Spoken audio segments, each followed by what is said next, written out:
Peace be with you. Dear friends, welcome to Living Flame Podcast website and Facebook group. Gospel reflection for Friday in the Octave of Christmas. Gospel according to Luke chapter 2 verses 22 to 35. And on that day that Jesus' mother and Joseph took Jesus to the temple, we read in Luke chapter 2, at the same time there was a man in Jerusalem named Simeon. He was righteous and devout and was eagerly waiting for the Messiah to come and rescue Israel. The Holy Spirit was upon him and had revealed to him that he would not die until he had seen the Lord's Messiah. That day the Spirit led him to the temple. So when Mary and Joseph came to present baby Jesus to the Lord, as the law required, Simeon was there. He took the child in his arms and praised God, saying, Sovereign Lord, now let your servant die in peace as you have promised. I have seen your salvation, which you have prepared for all people. He is a light to reveal God to the nations, and he is the glory of your people Israel. Difference here is the story of a man who was living in hope of a promise.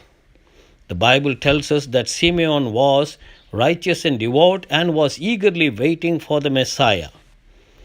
And when I read the words of Simeon, I realized that I was reading the words of hope, a hope realized and a hope foreseen, a hope for today and a hope for eternity, a hope for Simeon and a hope for the world, a hope for me and a hope for you. Well, Jesus offers us the same hope that was offered to Simeon. When this old man looked down at the 8-day-old baby, he saw hope. It would be almost another 2,000 years that we all will see the same hope in our lives.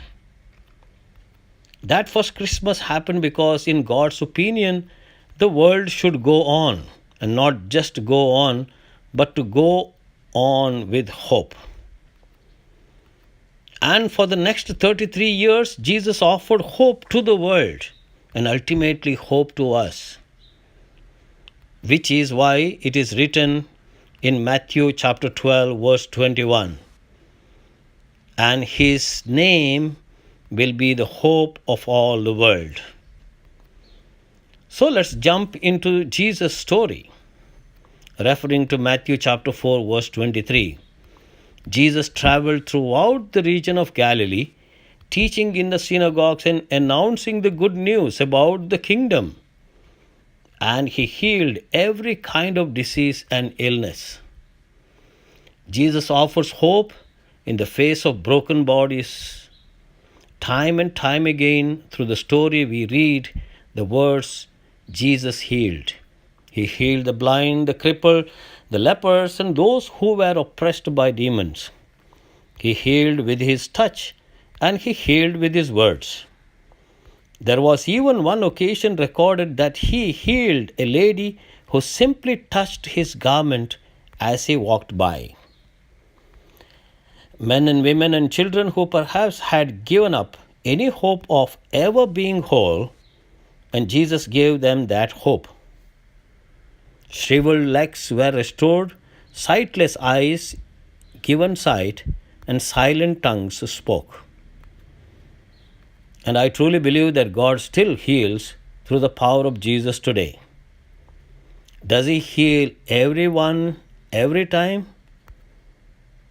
Be pretty crowded if he did. We live in infinite bodies because of the soul we have. Paul describes in 2 Corinthians chapter 4, verse 7. We now have this light shining in our hearts, but we ourselves are like fragile clay jars containing this great treasure. This makes it clear that our great power is from God and not from ourselves. Therefore, dear friends, as we meditate on this gospel passage today, we must be all filled with hope, and especially during this holy season, and that hope must extend to the future in everything that we do. We should never give up. We should never get discouraged. Well, that is who Jesus is. Even as a babe, he gives tremendous hope to all those who were around him. And after the resurrection, this hope spreads like a wildfire all over the world. And even today, that hope is alive in those who believe in Jesus. Let us look at Jesus, who says, with that tremendous hope, I am the way, the truth, and the life. No one can come to the Father except through me. God bless you.